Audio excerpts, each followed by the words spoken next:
In Psalm 91, we read that the Lord protects and saves us from the snare of the enemy. And today I'm praying, and I felt that the Lord says, there are some doors that will close in your life, but the Lord is protecting you. He's keeping you from that snare and that trap that the enemy has set for you. And so the Lord is calling us today to be sensitive to Him, to be sensitive to His Holy Spirit, and not to allow the enemy to have any room to lead and pull us into a trap. And I even see how the Lord puts His angels all around us to put supernatural protection and to direct us. So if you really want something and you feel like doors are closing, don't be worried or fearful or disappointed about that. The Lord loves you very, very much, and He will open the right door for you, but He will close all of those doors and those traps the enemy has set for you. I believe the Lord is giving me this word, divine redirection. So you were going towards this trap, this snare that the enemy set, and then the Lord, for some reason, stops. The opportunity dies. The door closed. You can't believe, why did this happen? But meanwhile, the Lord is divinely redirecting you so that you can still go to your destiny and purpose, but not step into that trap of the enemy.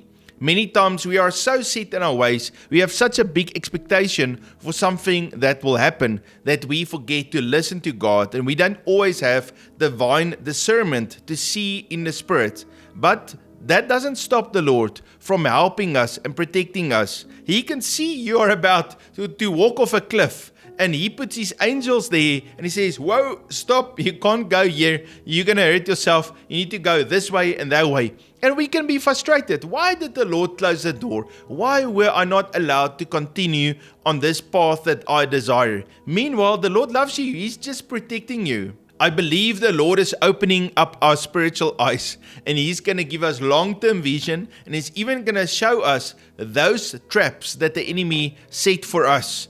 In the past, maybe the enemy was able to lead you into a trap and you lost money, you had a broken heart, your relationships and even your family was hurt by that. But I believe the Lord is releasing divine protection over us as we seek Him and we put our trust in Him. And so when a stop comes, when things don't work out, don't feel disappointed. Continue to say, thank you, Lord. I'm going to praise you. I'm going to thank you because you know best. You have a timeline for my life and for everybody else's life. If something stops, if something happens, it's not necessarily bad. It's sometimes the will of God. Many times He's protecting us from an even worse scenario. I believe the perverse ways of the enemy will be exposed. And you will see, oh, this is what the enemy wanted to do, and this is the lies that the enemy wanted me to believe. But the Lord is releasing His angels to stand around us, to have charge over our lives, to keep us in all our ways, so that we will be safe and we will reach that destiny and that purpose that He has for us. You know, sometimes we say, I want more money, or I want more joy, or I want to have more faith or impact or influence. But the Lord says, no, I want you to seek Me and My will and My plan for you.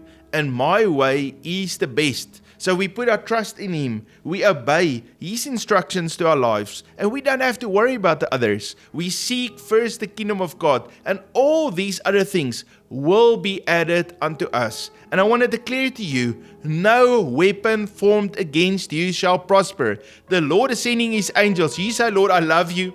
I'm going to walk in your ways. And the Lord will make everything work out for your good because you love Him. To demonstrate this, I want to read that scripture in Numbers chapter 22 about Balaam. Alright, so Balaam was a prophet. He would receive money to come and prophesy. So there was a little bit of an ulterior motive there in Balaam's life. It was not always just pleasing the Lord. It was also, hey, I can get some money. Moab paid him money to go and curse the Israelites. And so Balaam was on his donkey, on his way to curse the people of God, and the Lord sent an angel to block the way so that Balaam couldn't go all the way. Balaam in his mind so set on that money he's going to make that he didn't even listen to God. He didn't even look in the realm of the spirit to see what's going on. No, he was just thinking, wow, I'm going to get so much money. I need to go. And so the donkey stopped because the donkey was sensitive to the angel. And so the donkey tried to go to the left side and then to the right side. And 3 times Balaam started to beat that donkey. In the meanwhile, the donkey saw that angel with his sword drawn, and the donkey was protecting Balaam. Balaam was so determined to get through, and that's why he beat his donkey. And then the Lord did a miracle just to speak to Balaam because he couldn't get through to him. The Lord opened the donkey's mouth and he started to speak, and he spoke to Balaam. That's a bizarre story in the Bible, that the Lord would make a donkey speak in a human language so that Balaam could hear it. And then when a donkey spoke, Balaam's eyes were opened, and he saw in the realm of the spirit, and he saw the angel with that sword drawn to stop him. This dramatic encounter demonstrates God's love and his grace towards us. He loved his people Israel. He even loved Balaam, although Balaam was corrupt and he wanted money. And so the Lord used the angel of the Lord with a drawn sword to stop the donkey and to stop Balaam. And he opened Balaam's eyes so that he could clearly see in the spirit. And so I believe when we surrender ourselves to the Lord will supernaturally intervene in our lives so that we also don't go and do the wrong thing. And I know there's always this enticement of you can do this and then you can get so much money, and if you do this other thing you're going to be really, really happy, and then we miss the Lord sometimes. But he is gracious to stop us, to send these angels and to keep us from destruction.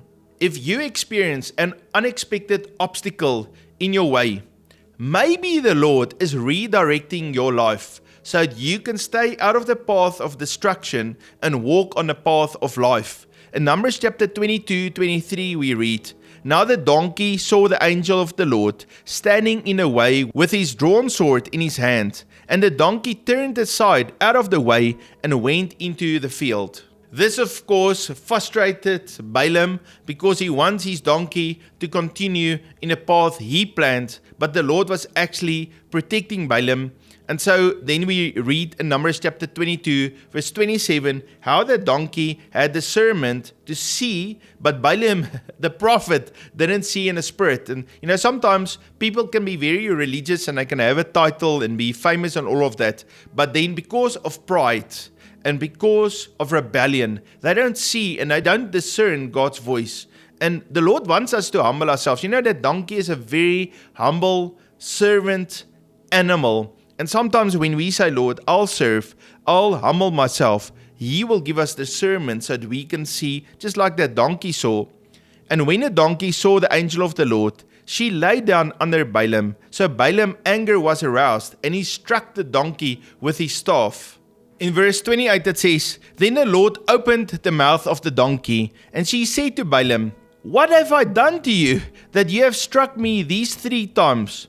And Balaam said to the donkey, 'Because you have abused me, I wish there were a sword in my hand, for now I would kill you.'" Now, what's amazing to me is, yes, the donkey speaks. That's incredible. But now Balaam speaks back. Instead of saying, wow, the donkey speaks, he's starting to have an argument with the donkey. So the donkey said to Balaam, "Am I not your donkey on which you have ridden ever since I became yours to this day? Was I ever disposed to do this to you?" And he said, "No."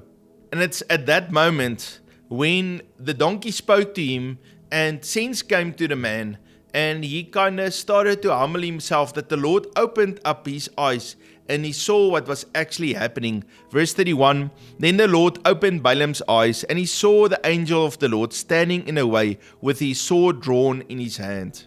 God will reveal supernatural realities to you when you finally turn your heart towards him, humble yourself, and listen.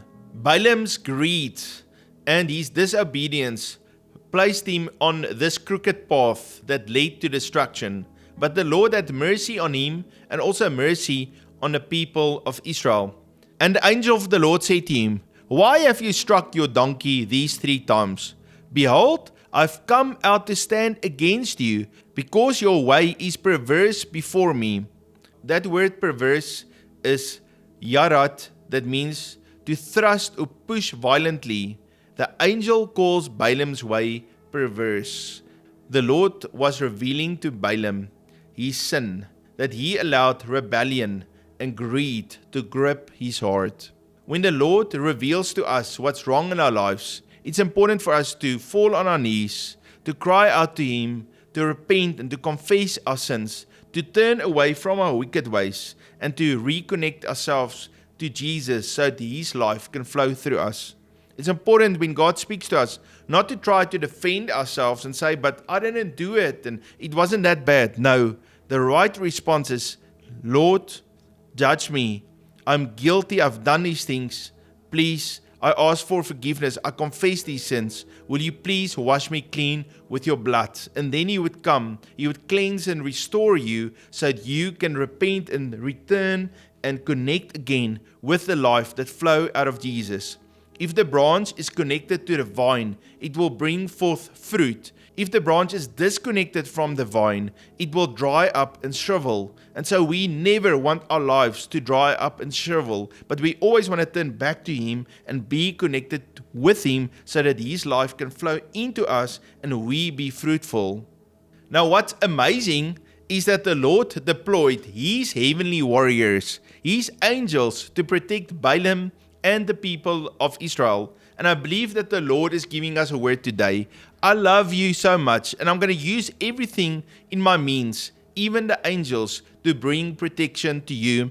So verse 34 we read, And Balaam said to the angel of the Lord, I have sinned. Now therefore, if it displeases you, I will turn back. Then the angel of the Lord said to Balaam, Go with them, but only the word that I speak to you, that ye shall speak. And so the Lord was redirecting Balaam back to his call and his purpose. He was called to be a prophet of God. He was supposed to declare God's blessings and God's words over people and over the nation of Israel. Moab gave him money to do the opposite, to reject his call from God and to be an evil false prophet. But the Lord says, come back to your original call and to your original blueprint. Now, what's amazing about this, Balaam then went onto that hill and he started to declare God's word over Israel, and he actually declared a blessing, and then something amazing happened. He gave a messianic prophecy. He started to speak about Jesus coming one day. In verse 17 we read, I see him, but not now. I behold him, but not near. A star shall come out of Jacob. And he was specifically here prophesying about Jesus, the Savior of the world, the King of Kings and the Lord of Lords, the one that died for us on the cross so that we can receive salvation. He was prophesying about our coming Savior and Messiah. This man that could prophesy about Jesus couldn't see an angel right in front of him because his heart was so gripped by disobedience and rebellion and greed for that money.